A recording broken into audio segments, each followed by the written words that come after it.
God cross to take my mans out, just kill yourself. In the trenches, 40 on my hip, I had to fix my...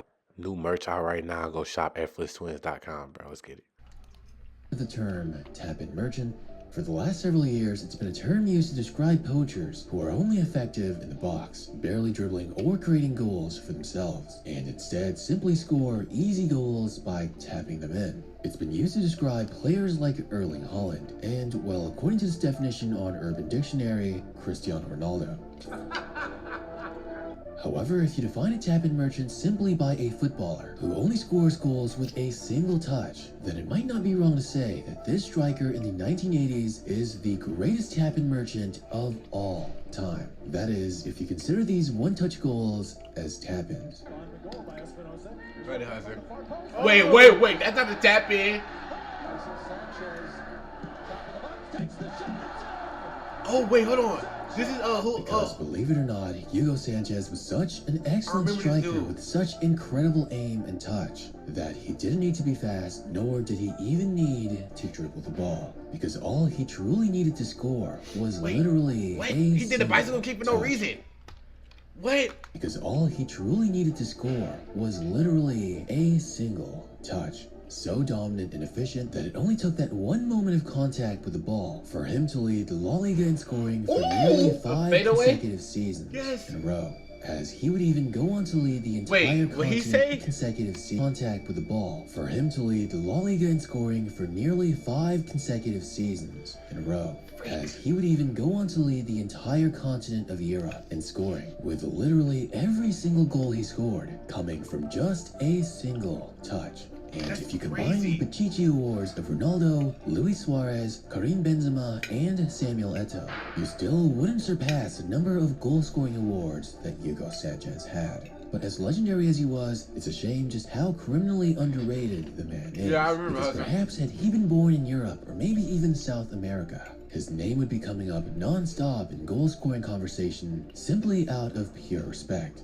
But despite growing up all the way in Mexico City, Hugo Sanchez was destined to be a goal-scoring artist, because his father was a former professional footballer in Mexico who had surrounded Hugo with the game his whole life, while his sister would end up becoming an Olympic-level gymnast, helping the young Hugo gain incredible strength, flexibility, and mobility ever since he was a kid, growing up with an incredibly unique developmental skill set, which perhaps set him apart from any other footballing prodigy. That explains the bicycle kicks. That explains that. Who grew up solely on the foundations of football alone, because whether he knew it at the time or not, Sanchez would later use this never-before-seen combination of sports to become one of the most unique and thrilling goal scorers in football history.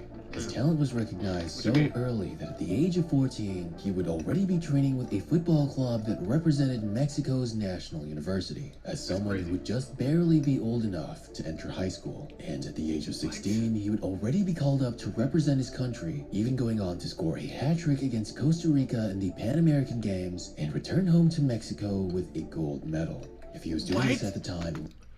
At 14, he said? I think he said 16. He not old enough, boy. Going against grown men is crazy. Europe, or maybe in certain South American countries, the whole world would be on notice. However, at the very least, the people of Mexico knew that a young world-class superstar striker was in the making, as a teenager would represent their country in the 1976 Olympics, managing to be Mexico's only ray of sunshine, even scoring against the biggest footballing countries and players in the world, like Michel Platini. Then in the very following year, win the CONCACAF Championship for his country, securing Mexico's spot in the next World Cup. And shortly after, he would officially join the National University of Mexico's first team, helping the club win its first ever Primera Division title. Then going on to lead the Mexican League in scoring at just 20 years old. And through the first few seasons of his professional adult footballing career, Sanchez would play non-stop year-round football, being loaned off in the off-season to the San Diego Sockers in the North American Soccer League, which was basically the MLS back in the day, where he would go on to average nearly a goal a game, scoring 12 goals in 17 appearances in his first loan, then 14 goals in 15 appearances in his second. Bro, he gonna piss me, bro. I swear to God, bro. I swear. 14 and 15? I swear. He's going crazy with these stats, but I swear these highlights is getting me bugging 14 up. goals in 15 appearances. Why are you doing this? In second, but perhaps alone to the American League and absolutely destroying everyone at the age of 21 was what it took to get enough publicity to finally attract clubs in Europe's top flight, a place where Hugo and his goal-scoring talent truly clubs in Europe's top flight, a place where Hugo and his goal-scoring talent truly belonged. Because Atletico Madrid would now take a chance at the young Mexican star, with his first full season in a new country and a new continent. With much higher quality players, the 23-year-old would score the third highest goals in the league, even ahead of Argentinian legends like Diego Maradona and Mario Kempes. Having his club finished third in La Liga. A major jump from their 8th place finish just one season before. But it was really in the 1984-85 season that Hugo Sanchez had finally broken out as a true goal-scoring star, as Sanchez would lead La Liga in scoring and help his club win its first Copa del Rey in 9 years, with the striker scoring 2 goals in their narrow 2-1 win in the final, putting the entire league on notice that he was up next and he would be a goal-scoring monster to come for the next several years. He continued to become even better. He would begin to adapt to the competition in Spain and was just so skilled with his positioning, shooting, and aim that he would slowly begin to gain the reputation as a striker who didn't need to dribble the ball. Because like I mentioned in the beginning, if you consider a tap-in as scoring a goal with just your first touch, then Hugo Sanchez was the best to ever do it in football. And if you ever wondered why he had such a unique style of play, it really goes all the way back to his unique foundations with gymnastics. Because it was that foundation that would help Sanchez gain an incredible arsenal of goal-scoring abilities that almost all strikers before him and even after had just never seemed to grasp. The first would be his body control and flexibility. Because gymnastics demands an elite level of body control and flexibility, it would reflect greatly on Sanchez. Because his capacity to contort his body in seemingly impossible ways gave him the edge in the crowded box, allowing him to adjust his body position swiftly, turning half chances into spectacular goals. And this would heavily tie with his aerial ability and dominance. Even though he was only 5'9" or 174 meters tall, he was still able to completely he's only 5'9" though. He's jumping like this. Look how high he just jumped. Tall, he was still able to completely dominate in the air. But this was because he was just so athletic that he could make acrobatic leaps to head the ball from even the most hard-to-reach or poorly aimed crosses. And one thing that Hugo Sanchez was more elite than probably any other footballer in history was the overhead or bicycle kick. That acrobatic athleticism just made him so elite at doing it. His balance, aerial ability, and flexibility made him one of the most accurate bicycle kick strikers of all time. Because even if defenders had a height or physical advantage on him, there was no way they could head the ball higher than Hugo Sanchez could strike it with a bicycle kick. And many of you don't realize how difficult it is to head a ball off a fast coming cross. It takes elite positioning and balancing to master. You have to know where you're positioned and adjust to the ball, all while keeping your eyes locked to it at all times. Like honestly, even in my playing days as a forward, heading was definitely my weakest attribute. But of course, you can't do anything I just previously mentioned without having some incredible precision and timing. And it was Sanchez's understanding of his positioning, not only on the pitch, but for his body. Whether it was to go for a jump, stake his foot out for a volley, or dive in for a second chance strike, that made him so deadly. What do you mean somebody walked naked behind us? Huh?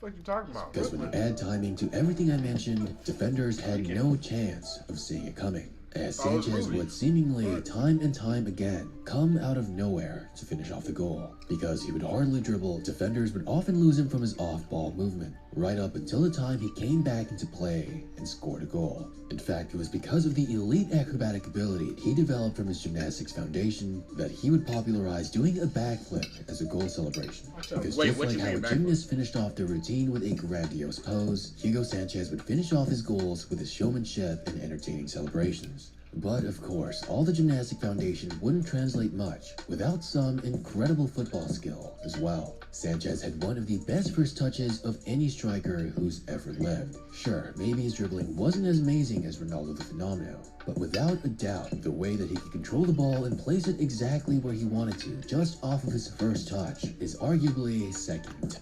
So, You gonna do a back? You gonna do a front flip after the nigga just kicked? He just got kicked. As Ronaldo the Phenomenal, but without a doubt, the way that he could control the ball and place it exactly where he wanted to, just off of his first touch, is arguably second to none. Whether it be from a pass, off a deflection, or coming from the air, his elite first touch could either trap and control the ball, bringing it right into the perfect spot for a strike, or much more simply, become a perfectly placed strike. That's Make no mistake, the shooting and aim was still absolutely elite and full of technique, because while he's famously known for being a one-touch goal-scoring monster, the guy had incredible technique even when it came to free kicks, which you could technically say is still one touch, knowing how to consistently bend them over defenders and into the corner. Plus, if he ever needed to create his own goal, he could definitely score some absolute long-range rockets as well. And while he did have more than decent dribbling, it just simply wasn't the style he preferred. Plus, when it came to his penalty-taking ability, he was genuinely one of the best in history, scoring an insane 73 out of 75 penalties he took in his career.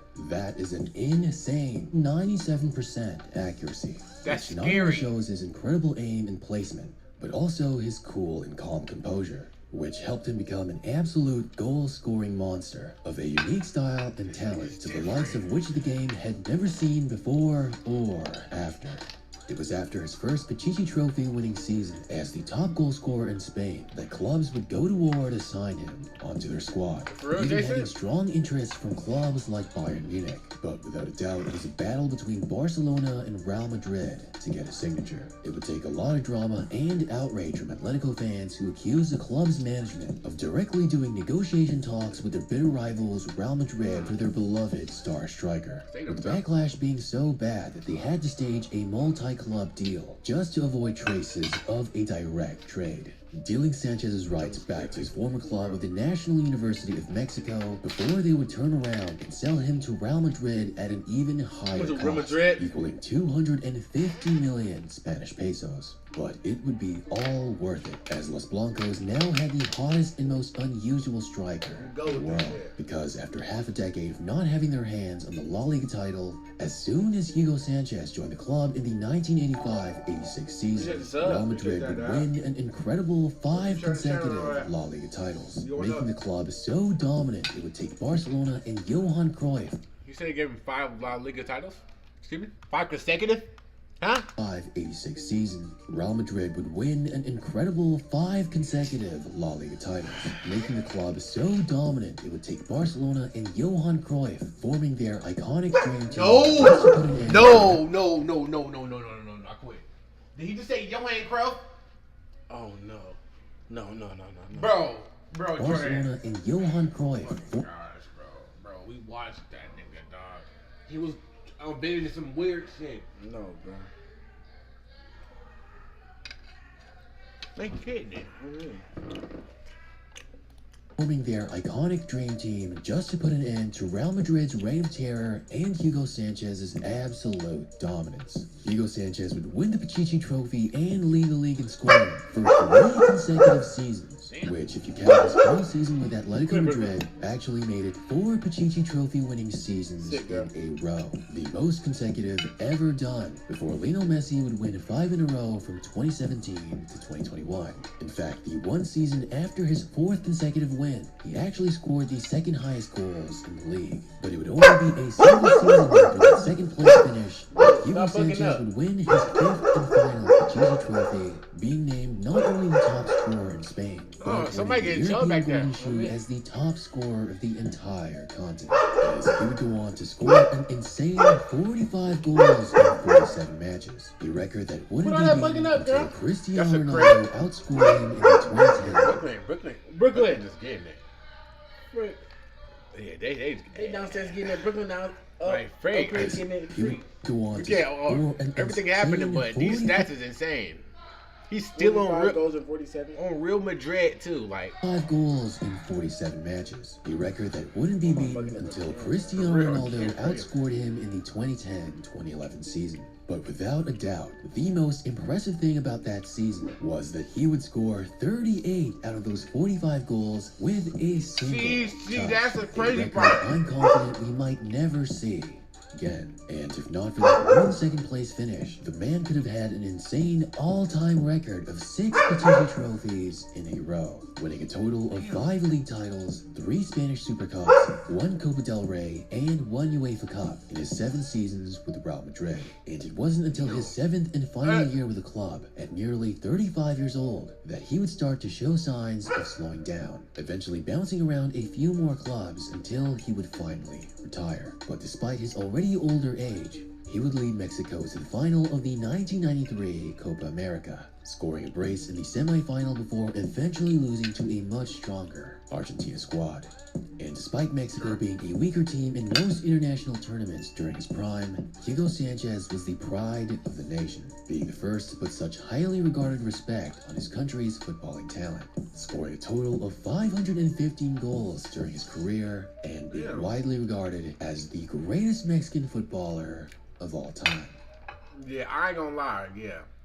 That dude was a goal scoring, bro, machine, first touch king. And why the freak are you scoring goals just off of one touch? It's Straight one touch. yeah, that was W video, Jason. W video. That nigga was going freaking crazy. Heard you want to talk to the mob. Heard that you trying to get involved with it. Heard that you trying to come by.